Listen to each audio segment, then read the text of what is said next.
کام وہ لے لیجئے تم کو جو راضی کرے، کام وہ لے لیجئے تم کو جو راضی کرے، ٹھیک ہونا میں رضا تم پہ کروڑو درود، یا حبیبی مرحبا یا حبیبی مرحبا، جاد الحسینی مرحبا یا نور العینی مرحبا۔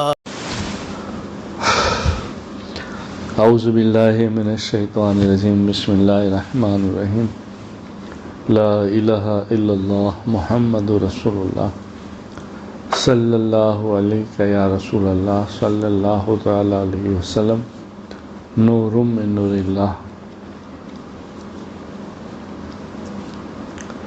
قرآن و حدیث کی روشنی میں حضرت زینب بنت رسول اللہ صلی اللہ علیہ وسلم، حضرت زینب رضی اللہ تعالیٰ عنہ حضور اکرم صلی اللہ علیہ وسلم کی سب سے بڑی صاحبزادی تھی۔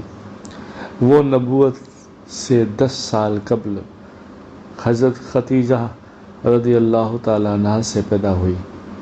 انہوں نے رسول اللہ صلی اللہ علیہ وسلم کی دعوت کے شروع زمانے ہی میں اسلام قبول کر لیا۔ ان کا نکاح خالہ زاد بھائی ابو العاص بن ربیعہ سے ہوا۔ وہ ان کے اسلام نہ لانے کی وجہ سے ہجرت نہ کر سکی۔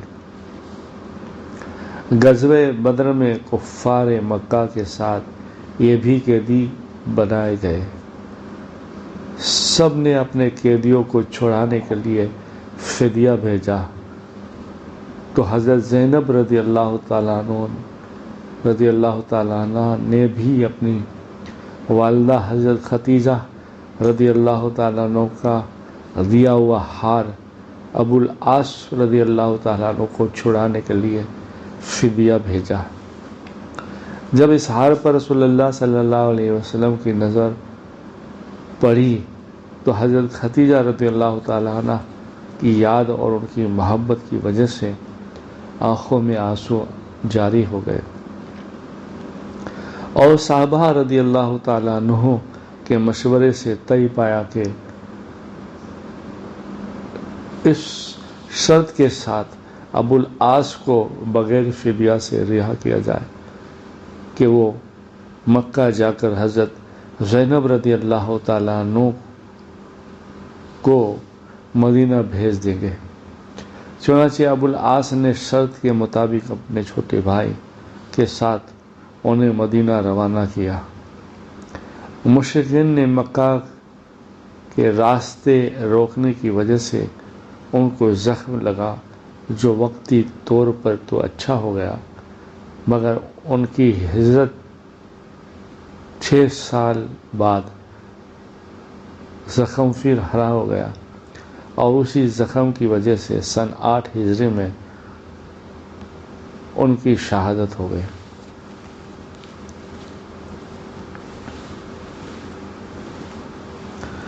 جنگ بدر کے دن حضرت قتادہ بن عمان رضی اللہ تعالیٰ عنہ کی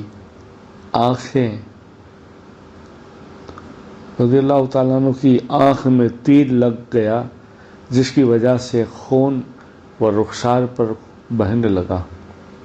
تو صحابہ رضی اللہ تعالیٰ عنہ نے رسول اللہ صلی اللہ علیہ وسلم سے پوچھا کیا ان کی آنکھ نکال دیں؟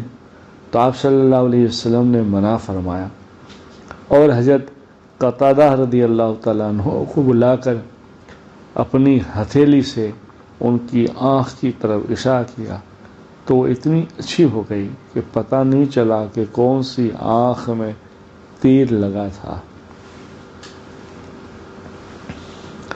کتاب بحقی فی دلائل النبوت، حدیث نمبر 1112۔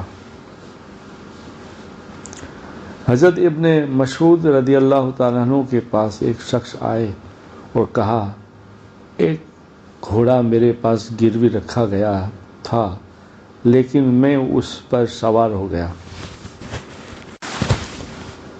تو کیا میرے لیے گروی رکھے ہوئے گھوڑے پر سوار ہونا جائز ہے؟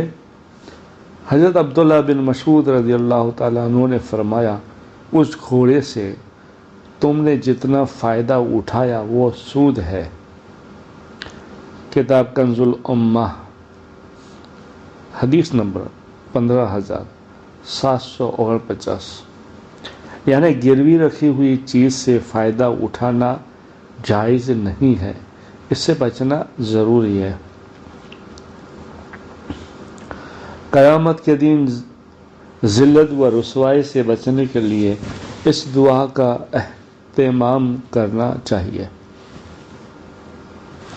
ربنا وآتنا ما وعدتنا علی رسولک ولا تخزنا یوم القیامت انک لا تخلف المیعاد۔ ترجمہ ہے، ہمارے پروردگار، آپ نے جو اپنے رسولوں سے وعدہ کیا ہے وہ ہمیں عطا فرمائیے، اور قیامت کے دن ہمیں رسوا نہ کیجیے، بے شک آپ وعدہ خلافی نہیں کرتے۔ قرآن پاک سورہ آل عمران آیت نمبر 194۔ رسول اللہ صلی اللہ علیہ وسلم نے فرمایا، کھانا کھا کر جو اللہ کا شکر ادا کرتا ہے وہ نفل روزہ رکھ کر صبر کرنے والوں کے برابر ہے۔ کتاب مستدرک، حدیث نمبر 1536۔ روایت حضرت معان بن محمد غفاری رضی اللہ تعالیٰ عنہ۔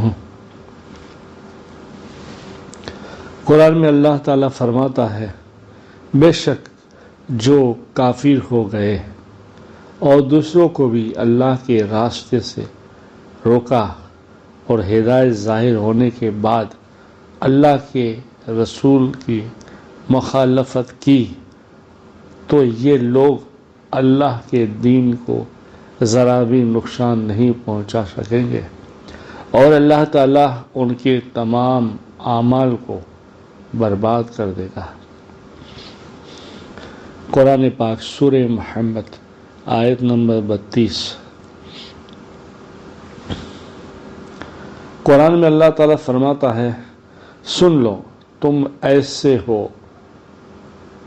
کہ جب تم کو اللہ کی راہ میں خرچ کرنے کے لیے بلایا جاتا ہے، تم میں سے بعض لوگ بخل کرتے ہیں، اور جو شخص کنجوسی کرتا ہے وہ حقیقت میں اپنے ہی کے لیے کنجوسی کرتا ہے، اور اللہ تعالیٰ غنی ہے، کسی کا محتاج نہیں، اور تم سب